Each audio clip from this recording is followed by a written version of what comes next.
Hello viewers, আসসালামু আলাইকুম। আমি শাহরিয়ার হাসান রাকিব চলে আসছি আপনাদের সামনে নতুন একটা ব্লগ নিয়ে।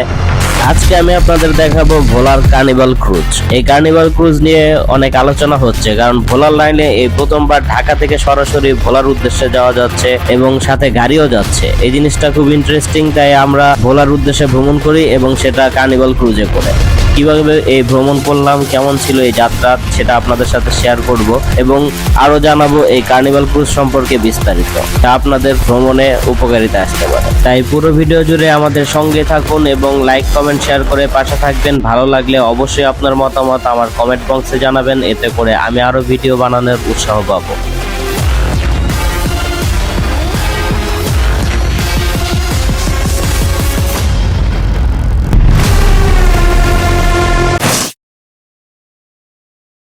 এই হলো আমাদের কার্নিভাল ক্রুজ, যা একটি রোরো ফেরি। এটা কার্নিভাল ক্রুজ লাইন লিমিটেড নামে সেপ্টেম্বরের 23 তারিখ 2023 সালে যাত্রা শুরু করে, যা গাড়ির সাথে সাথে মানুষও পরিবহন করে। ঢাকা থেকে এই প্রথমবার কোনো ফেরির মাধ্যমে সরাসরি ঢাকা টু ইলিশা গাড়ি পরিবহন করা যায়। এই কার্নিভাল ক্রুজের স্লোগান হলো যাবো বাড়ি, সঙ্গে যাবে গাড়ি। কার্নিভাল ক্রুজ সকাল 6টায় ঢাকা হাসনাবাদ ঘাট থেকে তার যাত্রা শুরু করে এবং 9 নটিক্যাল মাইল বেগে দুপুর 2টায় ভোলা ইলিশা ঘাটে পৌঁছায়। এই কার্নিভাল ক্রুজে বাইক হলো 500 টাকা করে, ট্রাক 15,000 টাকা, পিকআপ 5,000 টাকা এবং যেগুলা মিডল আকারের লরি আছে সেগুলো হলো 10,000 টাকা।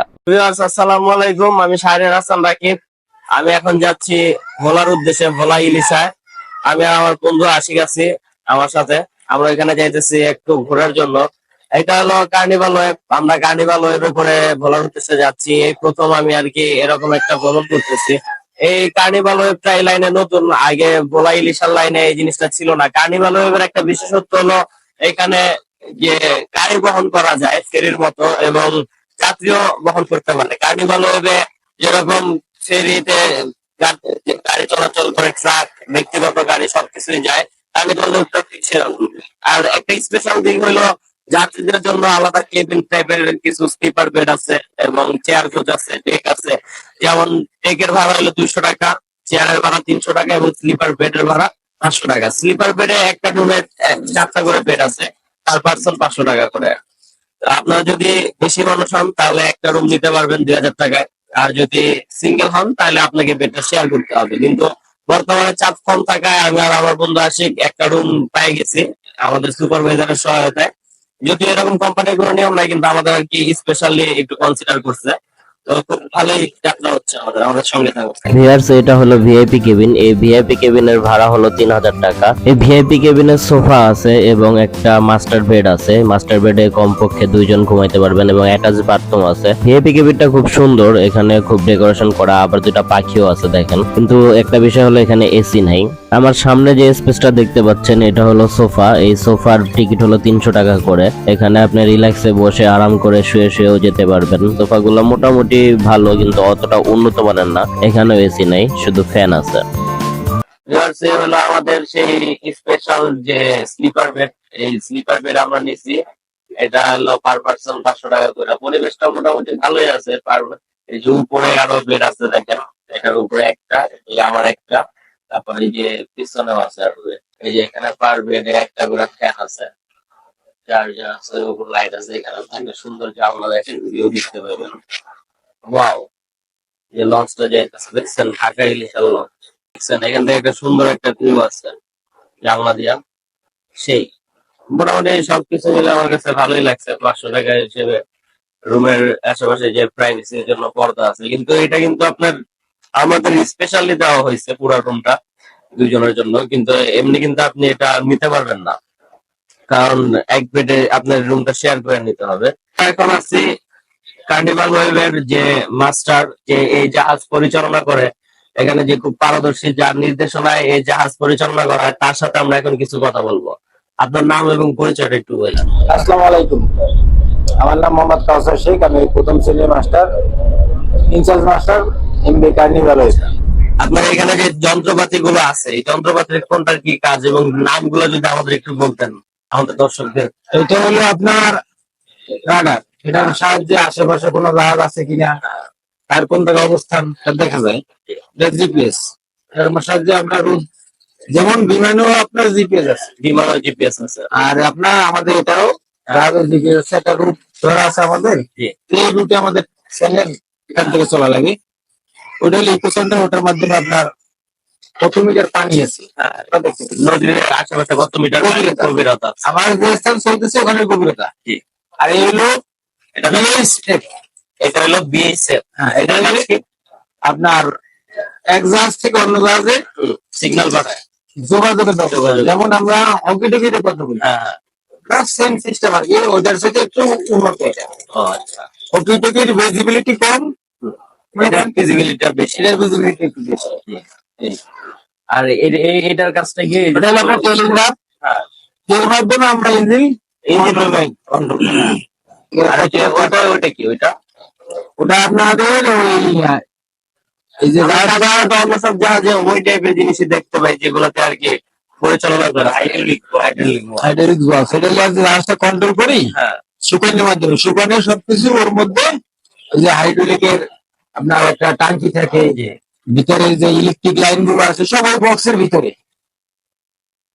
এমনি আবহাওয়ার পূর্বাভাস কিভাবে পান যে আজকে ওইদিকে বৃষ্টি হচ্ছে বা ওদিকে ঝড় হচ্ছে, এরকম কোন দিক নির্দেশনা কিভাবে আসে? ওগুলা তাহলে এনিমোমিটার, ওটা অনেক জায়গা আছে, অনেক জায়গায় আপনার জাহাজে কি আছে? মাপার জন্য আমরা আমাদের নাই। আমাদের ভোলার উদ্দেশ্যে যাত্রা চলছে কার্নিভাল ক্রুজে। দিনের বেলা আমরা যাত্রা করতেছি। আসলে নদীতে দিনের বেলা যাত্রা করার একটা মজাই অন্যরকম। আপনি আশেপাশের যে প্রাকৃতিক দৃশ্যগুলো আছে সেগুলো দেখে আপনি মুগ্ধ হয়ে যাবেন। দেখেন এই যে পাখি উঠতেছে, চারপাশে শুধু পানি আর পানি, এবং আশেপাশে নৌকা যাচ্ছে, লঞ্চ যাচ্ছে, দেখতে খুবই ভালো লাগতেছে। প্রাকৃতিক সৌন্দর্যটা যে আসলে কতটা সুন্দর, এটা যদি আপনি দিনের বেলা নদীতে ভ্রমণ না করেন সেটা আসলে আপনি বুঝবেন না। ঘোরাঘুরি শেষে আমাদের দুপুরে খাবার সময় হয়ে গেল। আমরা এখানে হোটেলে খাওয়া দাওয়া করলাম, মুরগি, ডাল এবং ডিম ভাজা দিয়ে খাওয়া দাওয়া করলাম। মোটামুটি রিজনেবল প্রাইসের মধ্যে এখানে ভালো মানের খাবারই পাওয়া যায়। খাওয়া দাওয়ার পরে যদি চা কফি না খাওয়া যায় তাহলে কি হয়? আপনার যদি চা কফি খেতে ইচ্ছা করে তার ব্যবস্থাও এখানে আছে।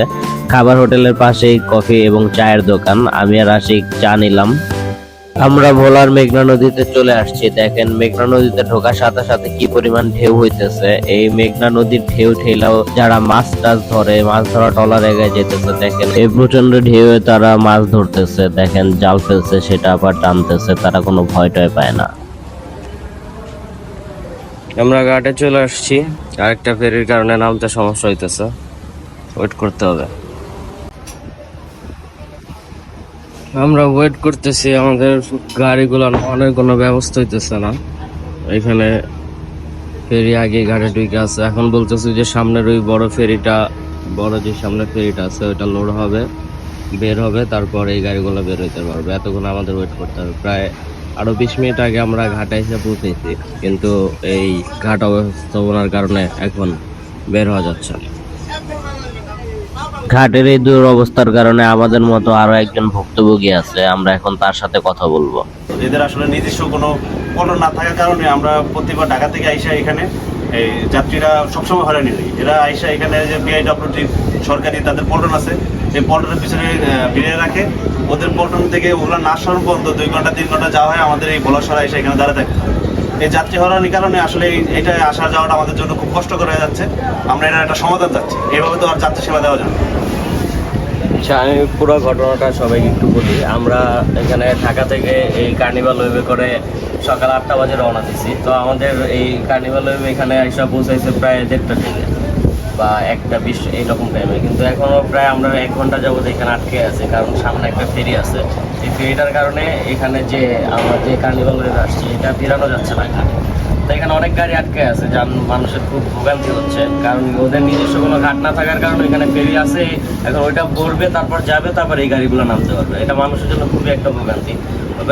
দীর্ঘ 1 ঘন্টা 20 মিনিট পরে সামনের যে ফেরিটা ছিল সেই ফেরিটা ভরার পরে ছাইরা যাইতেছে, এবং ছাইরা যাওয়ার পরে আমাদের যে কার্নিভাল ক্রুজ সেটা ঘাটে ফেরানোর জন্য একটা চেষ্টা চলতেছে। আসলে এটা মানুষের জন্য খুবই ভোগান্তির একটা বিষয়। এতটা পথ জার্নি করে আসা, ঘাটে আসার পরে যদি এই সব কারণে ঘাটে আটকে থাকতে হয়, এটা খুবই দুঃখজনক। তাই এখানের জনগণের একটাই চাওয়া যে কার্নিভাল ক্রুজে তো মোটামুটি ভালোই যাত্রী হয় এবং গাড়ির সংখ্যা ভালোই হয়, এটা খুব ভালো একটা জনপ্রিয় রুট হয়ে যাচ্ছে ভোলা ইলিশাবাসীদের জন্য। তাই তারা চাচ্ছে হলো এটার একটা সমাধান, স্থায়ী সমাধান।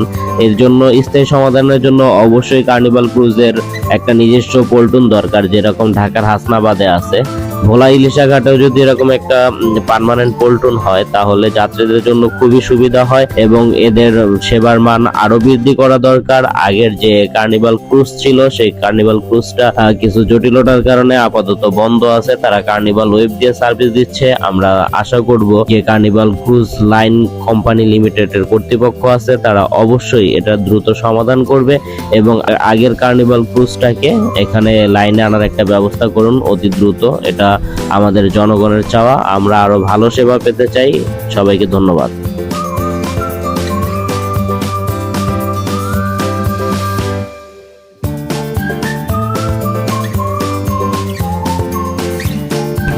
ভিউয়ার্স, এর সাথে আমাদের কার্নিভাল ক্রুজের যাত্রা শেষ হলো। আমরা ভোলা ইলিশা ঘাটে চলে আসছি।